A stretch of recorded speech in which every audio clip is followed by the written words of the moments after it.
Channel. तो मैंने अपनी पिछली वीडियो में आपको मात्राएं बताई थी। मैंने बताई थी कि हिंदी वर्णमाला में टोटल 11 स्वर होते हैं और 10 मात्राएं होती हैं, क्योंकि छोटा आ की कोई मात्रा नहीं होती, वो खाली होता है। तो आज मैं उसके साथ मैंने आपको बताई थी कि रा की मात्राएं हम अलग से गिनते हैं, यानी कि रा वर्णमाला का जो अक्षर है रा, उसकी भी दो मात्राएं होती हैं, रा रेफ की मात्रा और रा पदेन की मात्रा।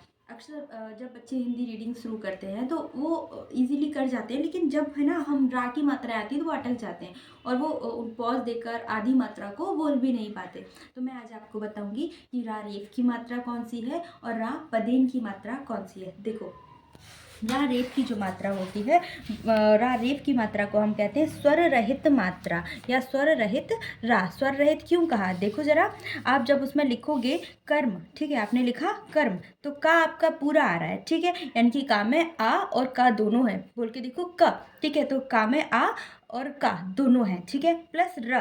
तो आपका जो रा है इसके पास स्वर नहीं है, ठीक है, इसमें आ नहीं आएगा और फिर माँ, तब आप बोलेंगे ना कर्म, ठीक है, कर्म। जब आप कर्म बोल रहे हो तो रा आप आधा बोल रहे हो, और यही आधा रा रेफ की मात्रा होती है, जो आप उसके सिर पे बना देते हो, शब्द के सिर पर चोटी बना देते हो। दूसरे वाले रा रेफ की मात्रा कभी भी पहले अक्षर पर नहीं आती, ये हमेशा दूसरे या तीसरे अक्षर पे आएगी, पहली बात, ठीक है। दूसरी बात ये कि इसमें स्वर नहीं आता, यानी कि इसको आपको पूरा नहीं बोलना है, ये आधा रा होता है। कर्म, पर्स, हर्ष, सर्प, देखो ना, पहला अक्षर पूरा बोला जा रहा है, फिर रा बोल रहे हैं, फिर हम दूसरा अक्षर पूरा बोल रहे हैं, ठीक है ना, यानी कि पहले अक्षर में आपका स्वर होगा, दूसरे यानी कि रा आधा है जिसमें स्वर नहीं है, वो स्वर रहित रा है, उसके बाद तीसरा अक्षर होगा। आई थिंक आप समझ गए होंगे, ठीक है ना। तो अपनी नोटबुक में आप भी इस तरीके से लिखेंगे, ऐसे लिखना है हमें, सर्प, ठीक है, कर्म, धर्म।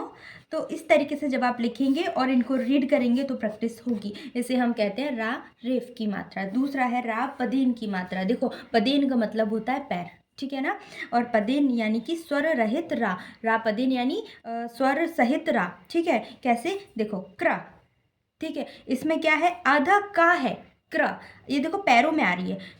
रेफ की मात्रा सिर पे आ रही थी चोटी के जैसी, और पदेन, पदेन यानी पैर, और ये वाली मात्रा पैरों में आएगी, ठीक है। कैसे, अक्षर के पैर में, का में रा लगा हुआ है, प्लस में मा, ठीक है। यहाँ रा पूरा बोलेंगे, का स्वर रहित होगा, ठीक है, रा को पूरा बोला जाएगा। कैसे, क्रा, यानी कि का और रा मिला दिया, आधा का और पूरा रा प्लस मा, क्रम, ठीक है। प्रकार, पा आधा है, रा पूरा है, का बड़ा का डंडा और रा, प्रकार, तो पैरों में जो मात्रा आती है वो रा पदेन की मात्रा होती है। ऐसे ही हम बोलते हैं ट्रक, ये एक और मात्रा है इस तरीके से बनाते हैं जिसको, ठीक है, ये भी पदेन का ही हिस्सा है। आप बोलेंगे ट्रक, इसमें भी आधा टा है, रा है और का है। कुछ अक्षर ऐसे होते हैं जैसे कि टा हो गया, डा हो गया, जिसमें ये वाली मात्रा ही आती हैं, ठीक है। तो ट्रक, ड्रम, ठीक है। अब एक और है कि रा में छोटा ऊ की मात्रा कैसे लगाओगे। आप जब सामान्यतः कोई अक्षर पढ़ते हो तो इस तरीके से लगाते हो, ऐसे, ठीक है ना, लेकिन रा में आप कैसे लगाओगे, रा में आप यहाँ पर लगाओगे बीच में, ठीक है, इसके बीच में जो स्पेस होता है वहाँ पर, जैसे शुरू, दुरुपयोग, पुरुष, तो इसमें देखो रा की मात्रा लगी हुई है, ये देखो यहाँ पर। तो छोटा ऊ की मात्रा रा में या बड़ा ऊ की मात्रा इस तरीके से हम लगाते हैं। आई थिंक आपको रा की मात्राएं समझ आ गई होंगी। अगर वीडियो अच्छा लगा हो तो लाइक करें, सब्सक्राइब करें। Thank you.